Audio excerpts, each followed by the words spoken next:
Life is all about relationships. Lovers, family, body, or money. How satisfied you are can be completely explained by how you relate to things around you. This is Sophie Jaffe, and together with my husband, Dr. D. Jaffe, we are here to explore and teach you how to maximize your relationships and achieve a happier life. Let's get ignited.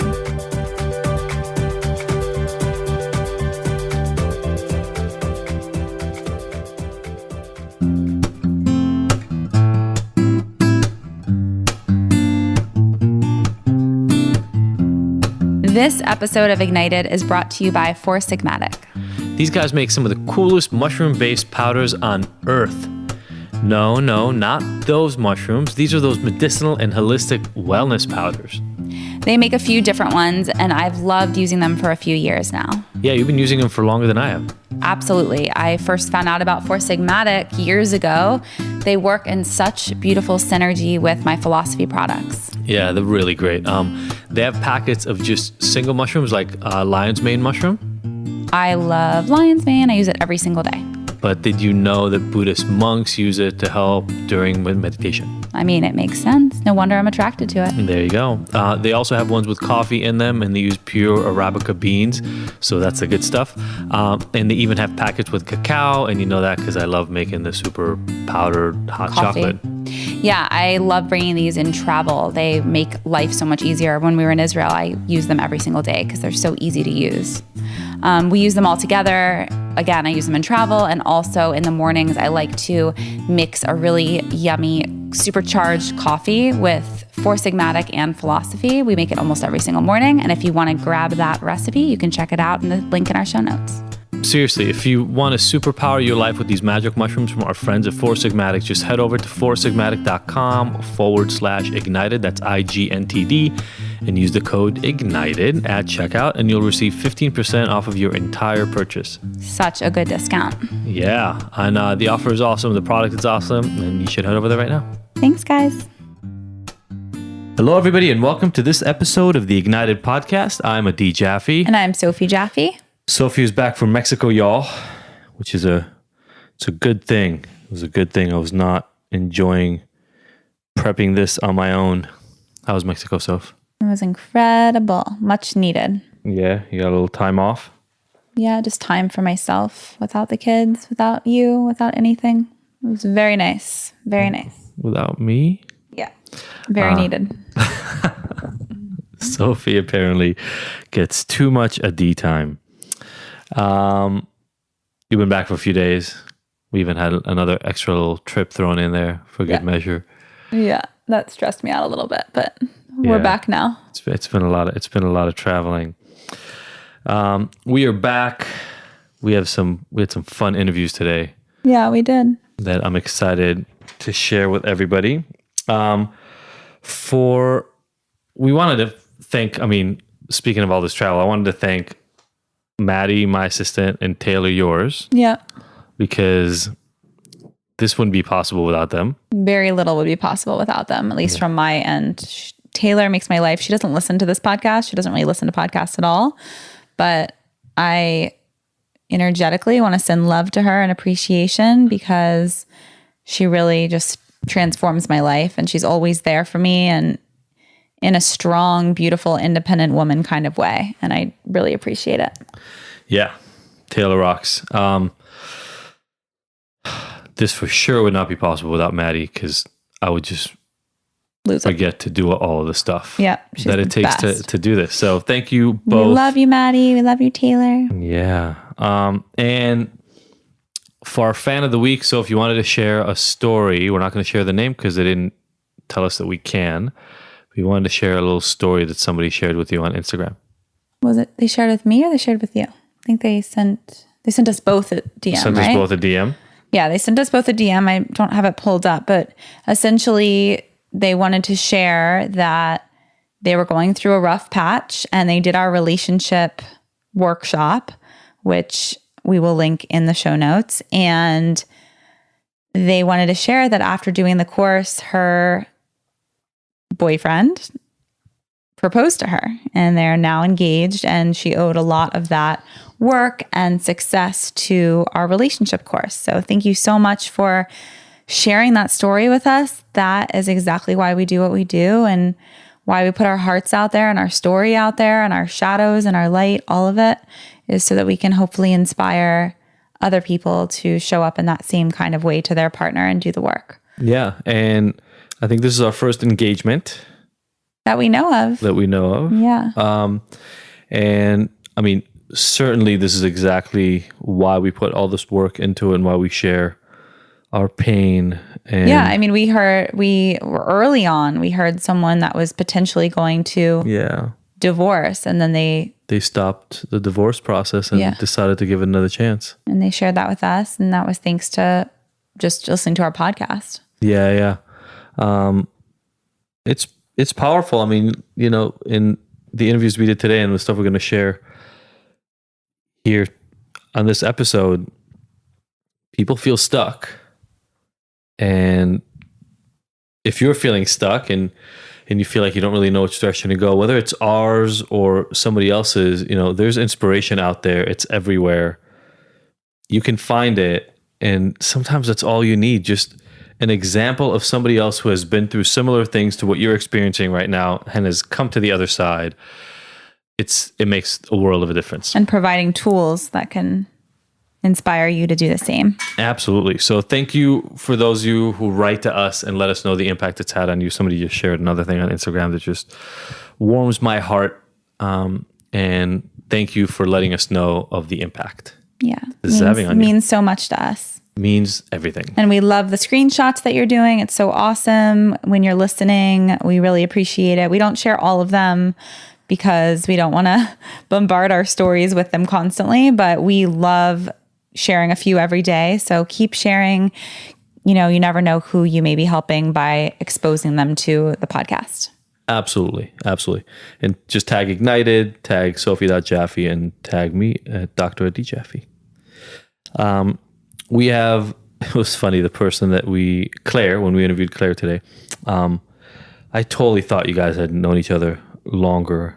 No, we met at that event, at the panel. We had been just chatting back and forth about the podcast, just on that email that we all were talking on. But I had never met her before until that panel, which was, she was going to come the next day and record, and then something happened. But yeah. No, that was a one and only time, but we're definitely kindred spirits. I mean, she has a baby right around the same age as baby Noah, and you know, we connected about that and connected about food and got deep really quickly on that panel and that event. So it was really, really special. But yeah, she's an inspiration, and I am so excited for you guys to hear her today. I really felt like the parallel for us, because everything that we talk about on here is about relationships, even in the broader sense. And what really resonated for me and like the takeaway was that relationships are just like food and just like art, and that they shouldn't have rules necessarily. That being in a relationship, just like art, just like the way our eating and for enjoyment, for whatever it is, in our eating journey and art as it is fluid. And it's about experiencing each other's flavors and beauty, one another's shadows, the light and the nuance to growing and learning and expanding together, and that retraction and that contraction of the ebbs and the flows in a relationship, just like art, just like food. And one thing that she says a lot, Claire, with her brand DADA Daily, which you should totally go follow on Instagram, DADA Daily, DADA Daily, and try her snacks. They're ridiculously good. We didn't even talk about the snacks, but they are so good. You talk more about the way they look than the way they taste. They're beautiful. They're aesthetically beautiful, but also they're just delicious. She has these chocolates. She has these Brussels sprout snacks. What makes them so beautiful? So her matcha is a matcha chocolate. It's green and it's shaped like lips. Oh, that's cute. Beautiful lips. Or maybe that's the square and then the chocolate is in lips. But regardless, it's very unique looking they look like pieces of art. That's cute. But they're chocolates. I love chocolate. Her Brussels sprouts look like Brussels sprouts. The entire Brussels sprout, but it's a chip. It's crazy. It's really creative, really, really inspiring, really creative. But yeah, one thing she says about with her snacks, a lot of her branding is about elevating your snacks. So this is kind of like elevating your relationships the same way that you elevate your snacks. That was the parallel that I found. So yeah. And she talked a lot about, and we kind of connected on, this concept of,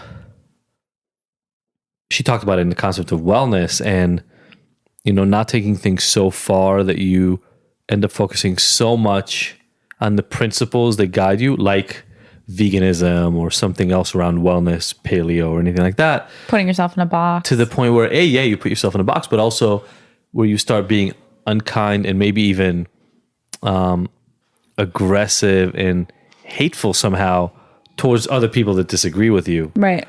Because, you and I have talked about that a lot. Like, there was definitely a period in your food, vegan, whatever, plant-based experience where you would think not even twice, like 12 times before posting certain things, knowing you're going to catch flack for it, like knowing people are going to raise their hand and start screaming at you from wherever they are in the world.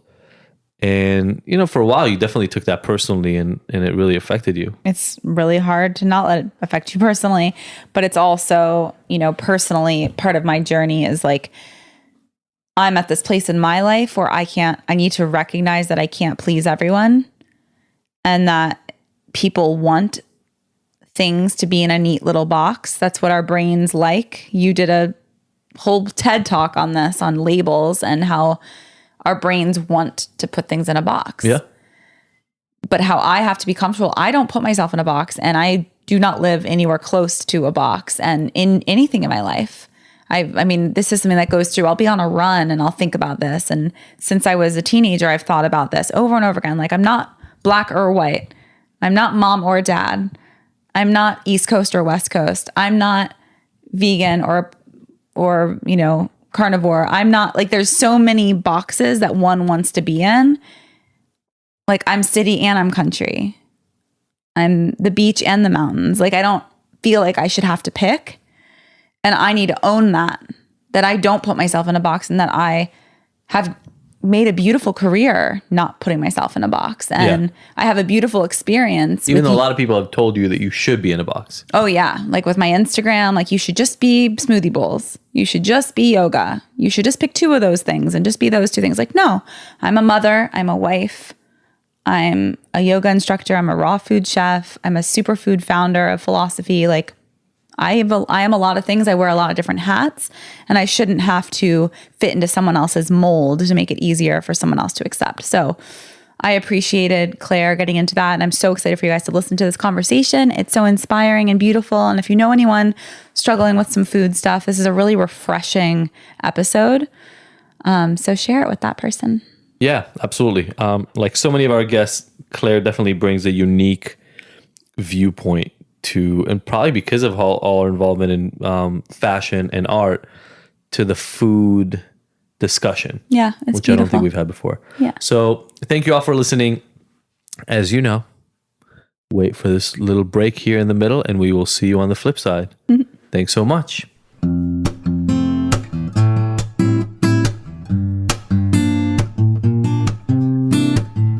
This episode of the Ignited podcast is brought to you by Philosophy Superfoods. The Philosophy offers cleanses and other nutritional products that are unlike any of the other supplements and detoxification programs on the market. Why? Because they actually nourish the body with whole, live, nutrient-rich foods instead of depriving you and leaving you hungry. Have you ever tried a cleanse only to find out that you can't make it through a whole day because you're starving? Ever try a superfood shake that made you nauseous because it was so disgusting you'd rather not eat? The Philosophy fix all that with a simple set of offerings that load up your body with nutrients while actually tasting good. Makes sense, right? Each of the Philosophy superfood and protein blends is vegan, raw, gluten-free, and has absolutely no filler ingredients. With over 15,000 satisfied customers, including some of the world's biggest celebrities like George Clooney, Gerard Butler, Lea Michele, and over 10 years of experience, this is the best stuff you can get. To buy some or find out more info, go to our website, thephilosophy.com. All right, everybody, welcome back to the little conversation, the conversation section of Ignited. I love this portion. We've got a dear friend with us today, Claire. I'm going to throw it over to you, Soph, you guys have been on panels together. You've known each other for a long time.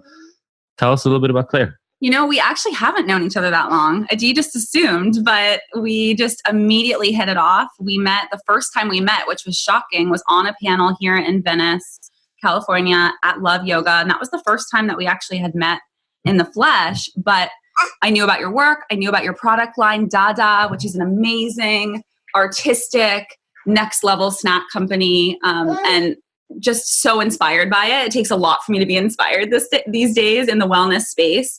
And Claire does it.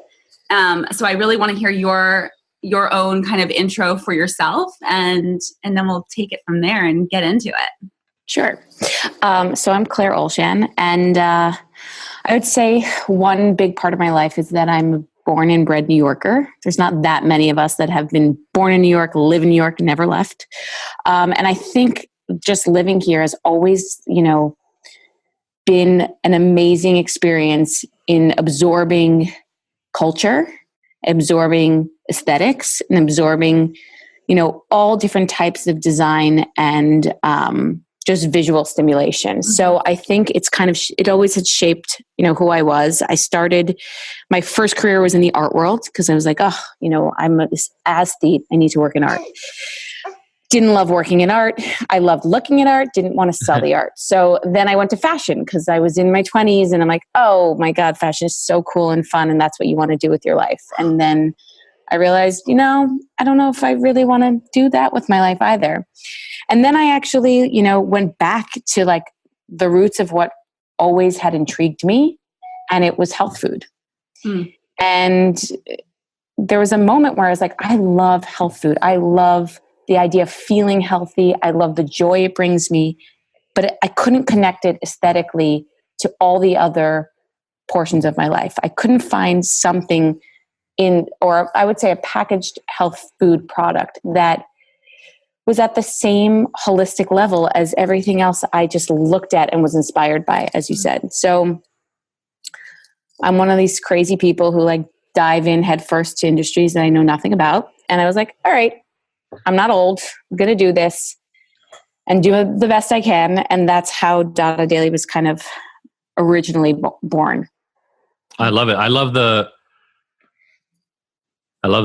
ability to just go and turn around. So many people, once they pick a path, they'll keep going regardless of how much they hate their daily existence, the future of what their career looks like, just because at some point, a lot of us learned you got to stick it out. Yeah. It doesn't matter if you don't like it. It doesn't matter if you hate it. And what I'm hearing here is this is kind of your third career. And at each point you reached something that made you go, this isn't for me. And you were able to turn around and start over. What do you think allowed you to do that? I mean, I would say the overarching thing that really helps me is looking fear in the eye and saying, if I can set up the worst case scenario and wake up, and that happens, and then wake up the next day and realize that everything is going to be okay, then you actually aren't that scared to start something new. I think people, everyone, I always think creativity is kind of this like spark that ignites in people. And if you don't like feed it, it'll go away. And people, instead of feeding it, they throw water on fire with fear. I think fear is literally like the water that puts out the fire. And they start thinking about how hard it's going to be. What if they fail? This, that, and the other thing. And I think over time, I started to realize that like my worst case scenario isn't going to kill me. So I that's love that. okay. I love that. That's actually an exercise we've done with people, but I've done with a lot of clients, and that is just describe what's the worst that can happen. What's funny? Half the time, what I think is going to be their worst case scenario, like I think, let's say somebody has a really hard time at their job and they're thinking of quitting, but they're not, and they're working through this exercise in their head. I think that if I ask them for the worst case scenario, they're going to come up with something like, I'm going to be homeless and die in the street. That's not. Half the time, the worst case scenario they come up with is, I'm going to have to explain to my partner that we have to really cut back on going out to dinners, and we're not going to be able to travel for a couple of years. Like, the worst case scenario, when they say it out loud, doesn't even really sound that bad compared to knowing that you're going to hate every day when you wake up, the job you have to turn up to, the potential of your life, right? I think that's it. I think it's the potential, right? So I think people are like totally okay staying at status quo because it's not bad and it's not great. Yeah. But like, I feel like everyone should really realize that their potential should be like excitement every morning. Yeah. Like, that's the potential. I love it. Yeah. Yes. Yeah, totally. That's great. So how long has DADA been around? So we launched DADA at the end of September. So just a couple of months. That's awesome. September of 2018. And I mean, we launched it kind of slow and kind of quiet. But we're going to do a big launch in March of 2019. So in a few months. So were there things that were keeping you out? Because you said you were impassioned by it for a while. Were there things that were keeping you out of that for years beforehand that made you not believe you could go that route? Yeah. So I actually got really into like the idea of health food when I was like 14 or 15. It wasn't a moment. It wasn't something that happened. There was just something clicked in my brain that I said to myself, like, wait, we could like live longer and live happier and healthier through food. I mean, it's just this moment where like your mother's feeding you like boxed mac and cheese and you feel like crap after. And you're just like, wait, there has to be something here. You're supposed to eat broccoli, but you're like eating mac and cheese. And I kind of was intrigued by it. I knew nothing about health food. So I'd walk to school and I'd pass this like really grungy health food store that's been there for like 50 years. Which one? It's called like Health World. It's on 84th and 3rd Avenue. Okay. I hope my parents used to live on 58th and 3rd. And so I feel like you remember these that Sophie and I have walked through all those health food stores. I'm like, I need my health food. I'm in New York. The energy is so crazy. I need my health food. And we go. And by the way, you like walk into those stores and you just kind of feel good again, even though they're like a little grungy and like you dirty. Smell the wheatgrass and you're like, yes, they all smell like wheatgrass. Uh-huh. And so I'd like walk in and you talk to the guy and like I would always buy some things and I'd come home with these crazy things. Like I'd come home with like nori sushi and, protein powders and superfood blends.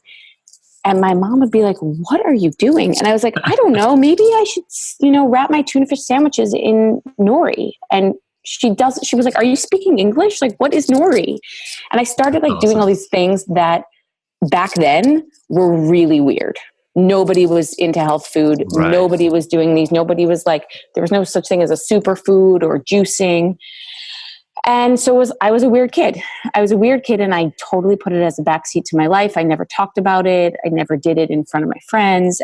Was it the feeling weird? Because I want to get into this, right? Like I'm interested in what helps people reconnect to their passion. So was it, you knew it was weird, so you did it in the privacy of your own home and your own life, but you didn't want to make it too forward because you didn't want other people to know that you're weird? Yeah, I mean, you're anywhere between 14 and 18, like your main goal when you wake up is like, I need to be cool and everyone needs to think I'm cool and I will do whatever it takes to be cool. And you completely forsake any, I think, like of your own soul because you're just always looking externally for validation.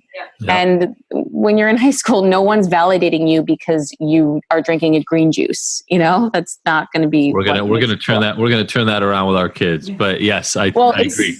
Well, the reason why I got into it is because like 10 years later, I mean, health food was super cool. And all my like really close friends and my family was like, oh, you must be so happy you can do all your weird potions and lotions and things. They're on every corner.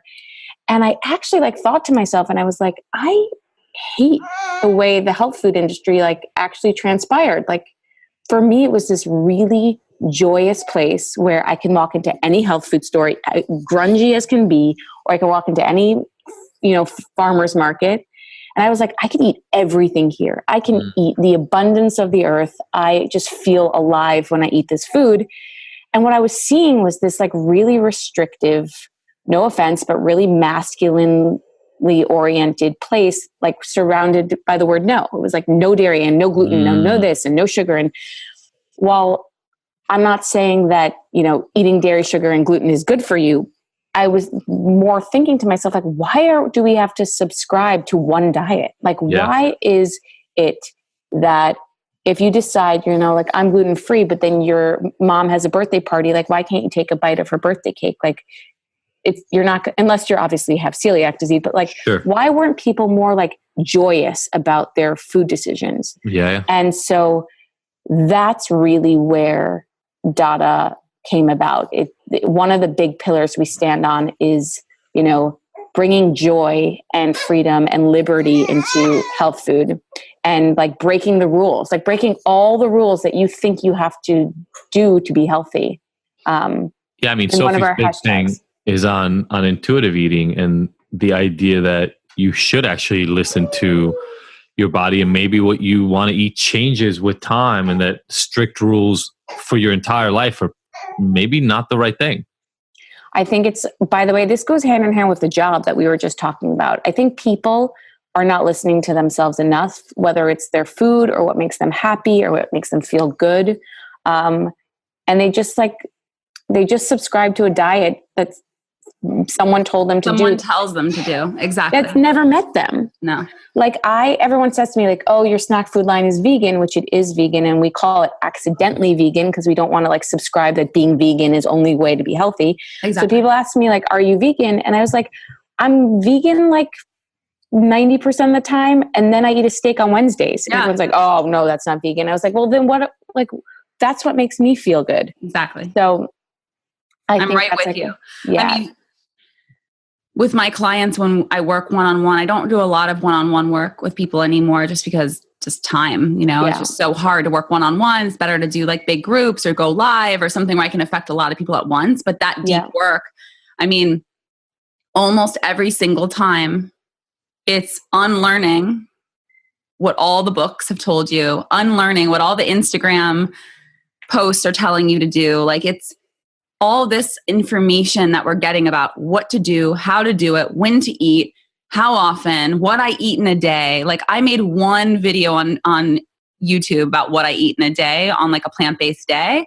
And it was one of my best videos. And that kind of sucks. Like, right.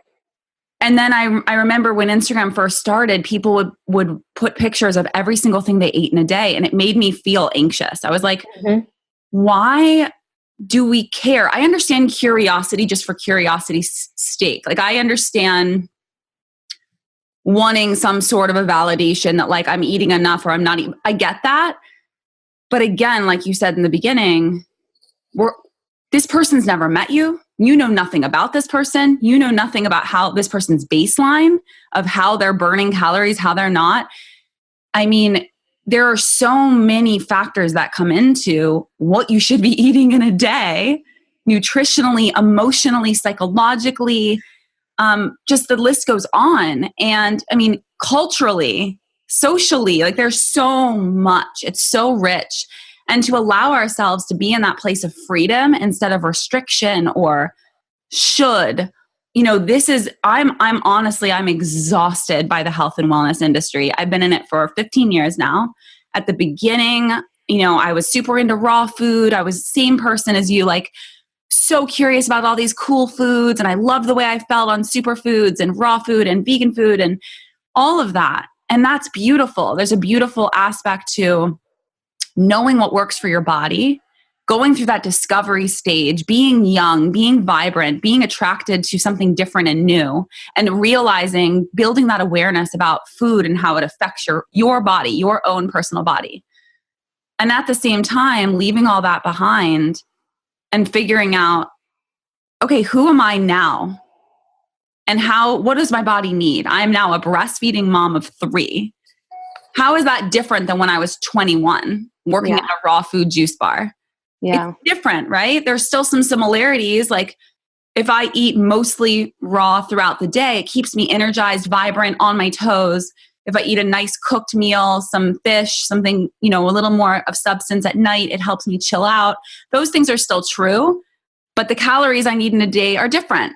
And if I'm working out and weight training, different. It all shifts and changes. And I think the wellness space is so privy to wanting to fit in a box, just like anything else. Because they can sell you the box. So they can right? sell you the box. Sell you the vague gray area. They can sell you, this is your diet. You remember those, you used to read like Shape magazine, and they're like, this is your diet. And like or like all these people that like, you have the shake and you have the this. And like, I think that's great. But like I want to remind people that like, everyone's trying to sell you something. Everyone's trying to sell you something. Yep. I mean, I remember in college, it was South Beach diet that all of my friends went on. I mean, that's no different really than like Mediterranean diet. And that's not a diet. That's just the way they eat because they live near the like, that's not a diet. Why are we selling it in a like saying California diet? It's like, what the heck does that mean? No. And like, you eat avocados all day? Like, I don't understand. Avocados and coconut, perfect. That's a great diet, but maybe not for you. And again, like, I think there's something here. I mean, I am so exhausted right now. Like, I don't even want to go on like my friends' pages, either my friends. And like, I don't want to see what's in your smoothie. Like, I don't, it's exhausting because I think we've been in this space for so long.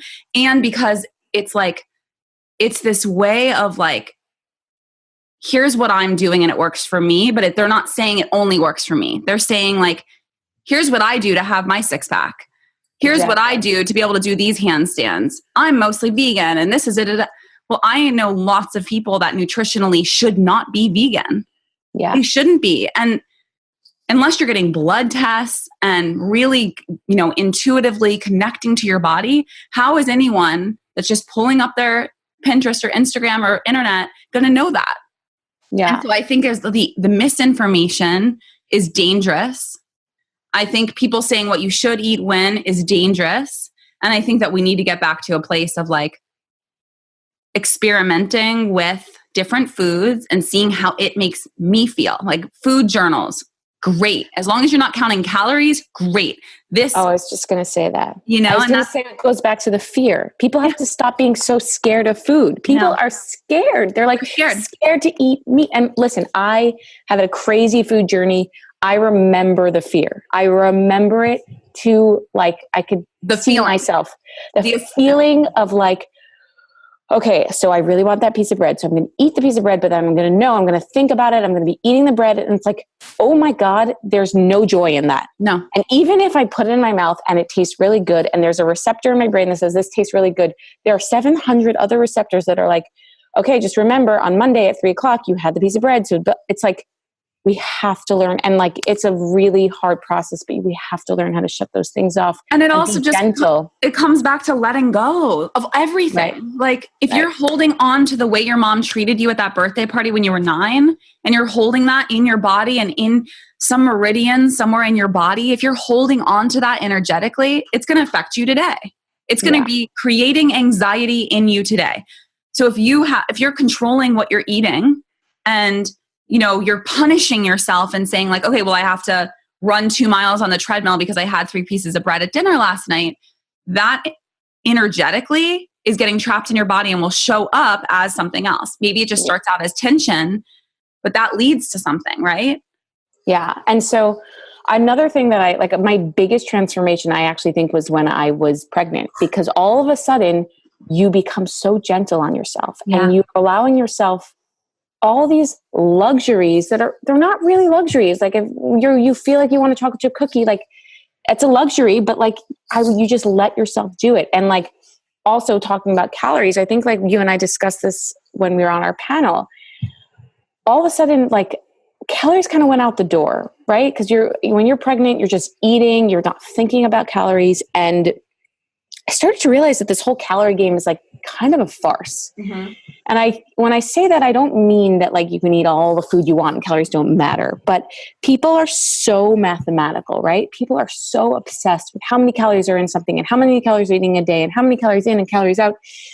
And I kept thinking to myself, like, food is cultural, like painting, like sculpture, like fashion, and like in every other culture form. Do we quantify? Like, does a painter sit in front of his canvas and say, all right, I'm going to do 20% blue and 40% circles and this and that? It's like, no, he sits and he just goes and he creates beauty from within. And we sit here in front of this beautifully cultural moment at a table, and we're like, okay, so I'm going to eat the salad and the fish, and then I'll be at 400 calories. It's like, we got to come down. Hey, and look at you bringing in the art and the food. It's true together. though, that joy that we experience. I have more. Yeah, I can't wait. The joy that we experience when we look at a painting, now I'm at the point where that's what I experience with food. And it feels so good because it's the complete picture. It's not separating it.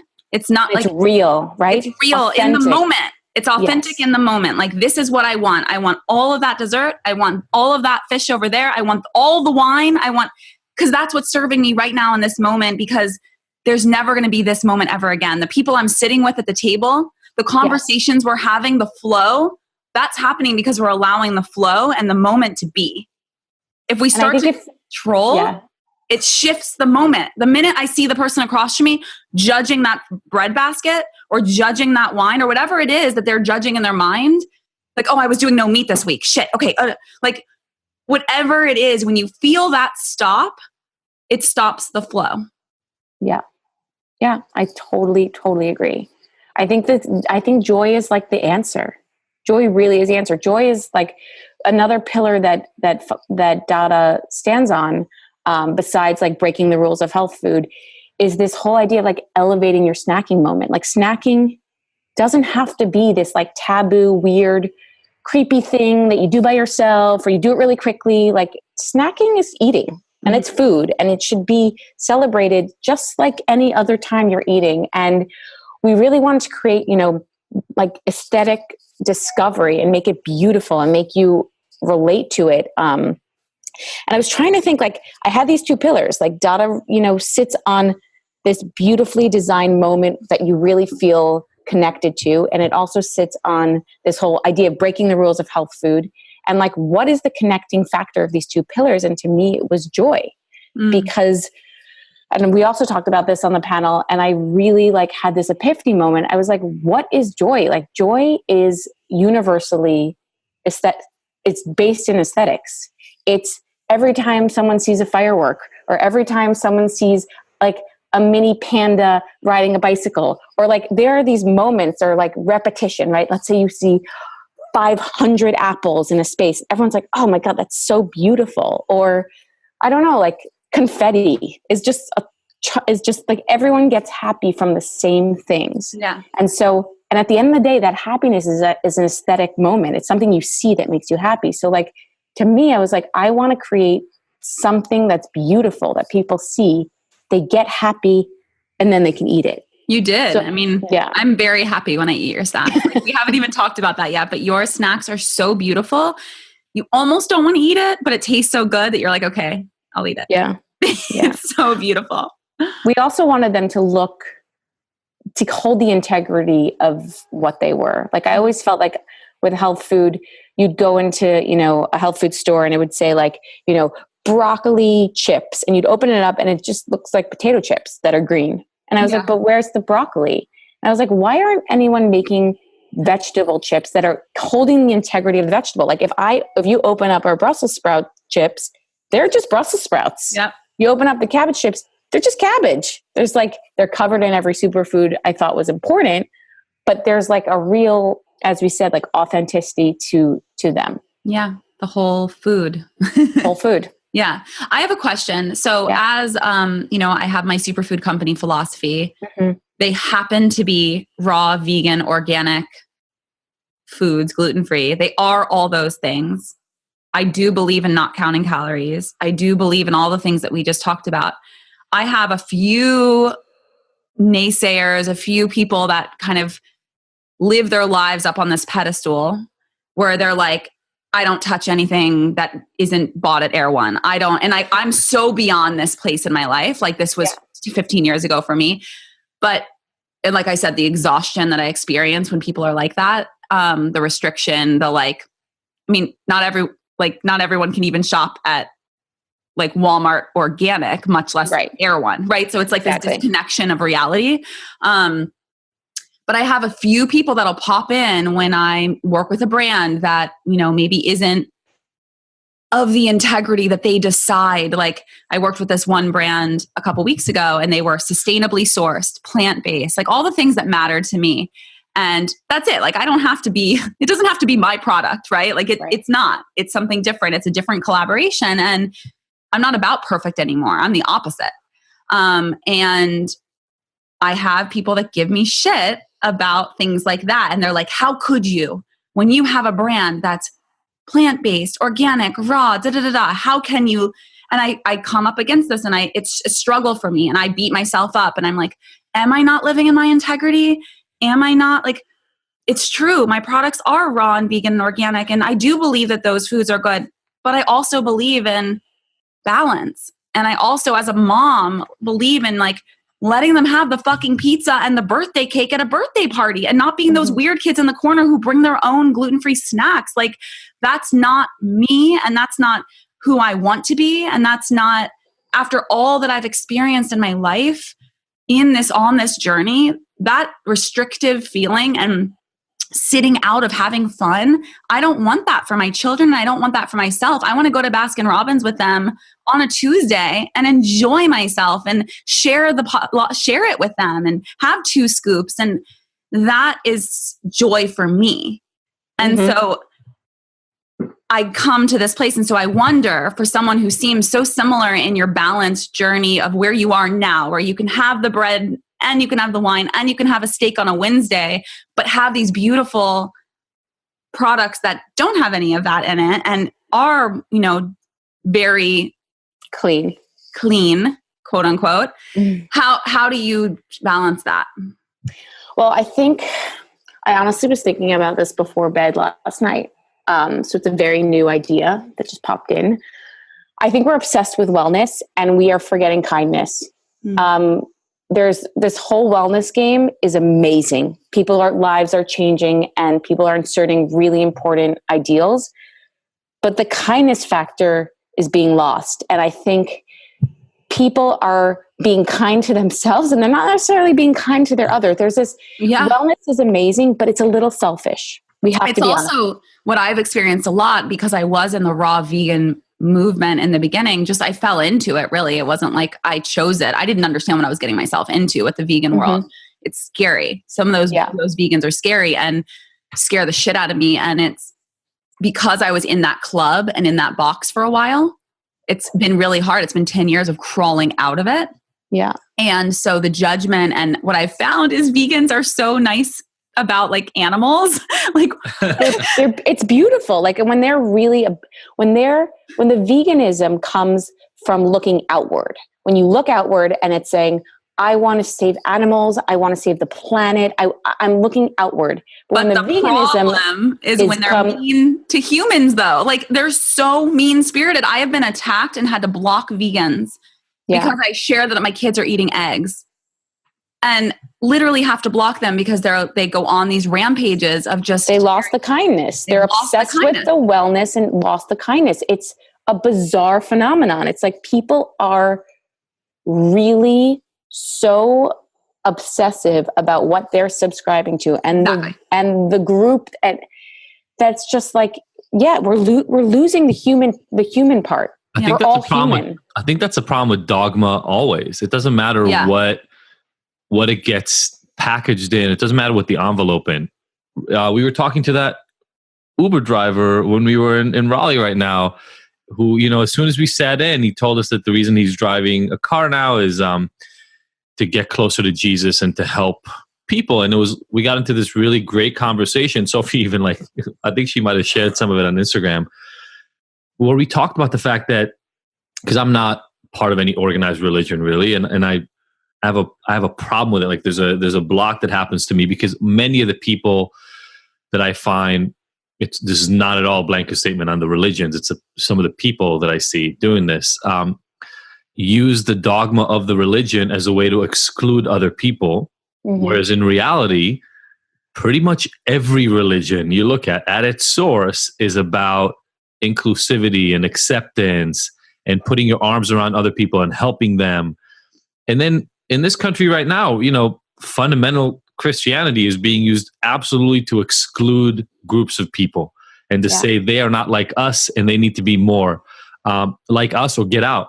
And it leads to violence and wars and shame and death and everything that is terrible. And I don't think it matters how you couch dogma, whether it's, strict veganism or, these religious zealots.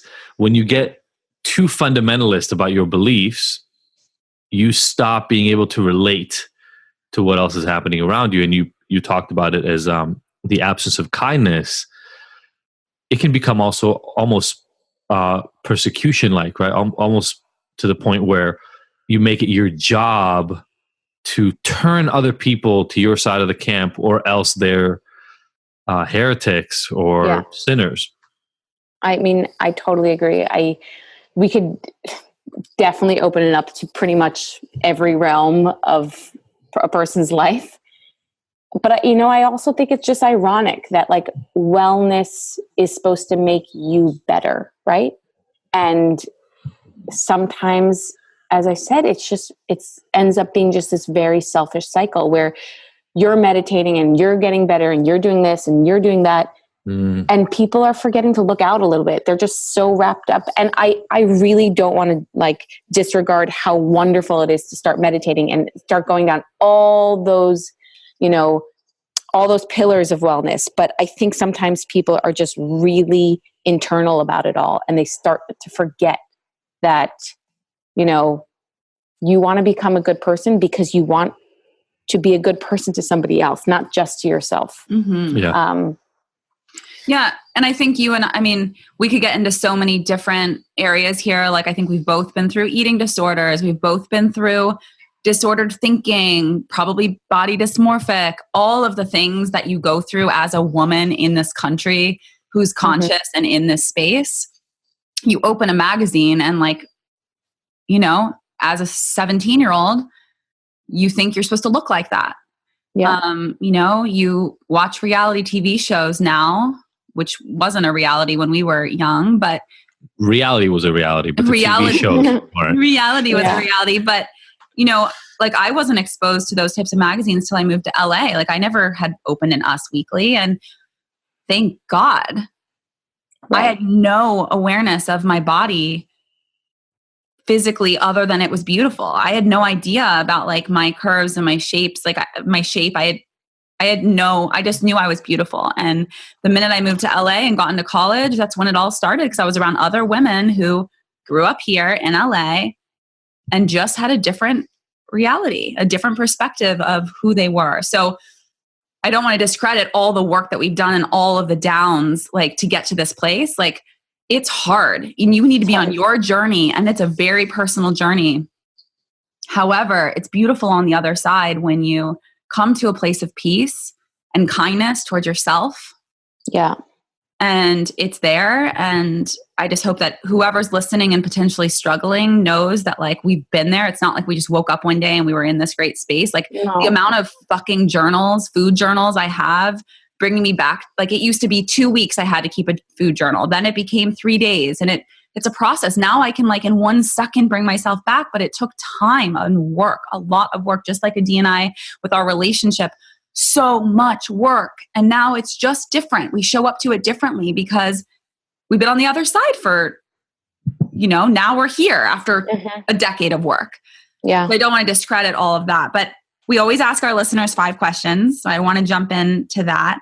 What is the best advice that you've ever received? The best advice. Well, one saying I actually love is 99% done is 100% not done. And I think that a lot of people start something and they don't fully finish it. And then they think they're oh, I did it. Or I think people have to really put your all in. I think people are forgetting what putting in your whole body into something means. I think that's where perfectionism comes in, right? Like people can't complete things because they don't want to fully put themselves out there because that's vulnerable. Right. Other advice. I don't know. Oh, that's perfect. That's perfect. How do you marry that with not being perfectionist and saying, how do you know when you reach that 100%? I mean, I think that's pretty intuitive. I think people know when they've given it their all. And by the way, giving it their all doesn't mean success.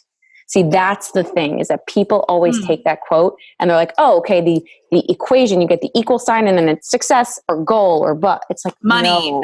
Yeah. Money, everything. It's like, nope, we're talking about the other side. We're talking about knowing that you gave it your all, knowing that you did your best, going back to being intuitive, and having the right ideals. I think being present to it, it's like sitting around the dinner table and it's flowing and you're just being present to the moment. That's what's going to bring you joy, being fully present. I just told you I was away for 3.5 days from Noah for the first time. It felt like a month because I knew that my husband and my au pair and my team had it down. My children were safe. They were happy. I knew it. So then I was able to fully be present for the first time in my life as a mom. Every other time I was micromanaging and had one foot in the door here at home. Because I was fully present away on my journey, that 3.5 days felt like a lifetime. I came home so filled. That was 100%. I was 100% present. So whether you're sitting around a dinner table being 100% present to the experience, or if you're starting a project and you're 100% present to the project, that's where it's at, is that magic right there. Yeah. Next question up. What is your proudest moment to date? Oh, it's my son. Sophie and I had a baby pretty much like the same day. I mean, it was a few days apart. I think the journey of getting pregnant, being pregnant, giving birth, becoming a mom has been everyone says life-changing, but it's been life-changing on how I speak to myself, how I see the world, how I really want to you just want the world to be a good place. Like you want your child to grow up in a good place. Yeah. I also think that people don't focus on the voice they have to themselves. You have a voice that you talk to yourself in, and it has to be really kind, and it really has to be nice. Start with that. I don't even remember who it was. One of my yoga teachers, I think, said speak to yourself like you're speaking to your best friend. Mm-hmm. And I say that almost every yoga practice that I lead is coming back to that place of speak to yourself like you're speaking to your future daughter. Speak to yourself like you're speaking to your very best friend, because that kindness that you would speak to someone you love more than anything in the whole world, you owe to yourself tenfold. Yeah. And so I think the thing I'm most proud of is that coming out on the other side of this whole crazy journey, that if you allow it to change you, it should change you. It should change your voice. It should change your mind. It should rock your world. Yeah. So I'm pretty happy that I allowed it to. Yeah. Beautiful. What about your hardest moment? We've had a lot. So whatever comes to your mind first. I mean, I'm going to talk maybe business-wise. I've now started 2 businesses, where my name's on the door, and really shitty things have happened. I've been in business with a few really not, kind people who don't have my best interests at heart. And I've had some really bad falls. And you just have to get up, and it's just, dusting yourself off is really hard, and putting the ego away is even harder. And as I said, staring your fears in the face and saying, it's going to be okay, it doesn't come easy. It really doesn't. But if you have a good support system, I think that's really important too.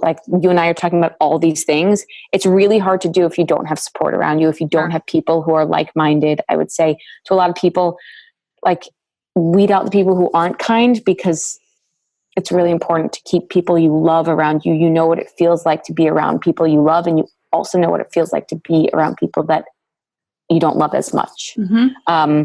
So I would say really, really, really just getting up off of a fall has been hard, but it's rewarding. It's 10 times more rewarding than not falling at all. Exactly. Yeah, totally. All in, right? Yeah. What are your self-care rituals? Whatever that looks like to you. So I used to meditate a lot, but babies make it really hard. So I, instead of doing like 20 minutes in the morning, I now probably do like 10 minutes. I write every single day. I used to like be scared. I wrote a journal as like from 11 years old to like 18. And then I went to college and I stopped writing. And for some reason, and I love writing, obsessed with writing. And for some reason I was so scared to like start again. There was like, I would like buy a journal every day. And then I was like, there was like a fear to start.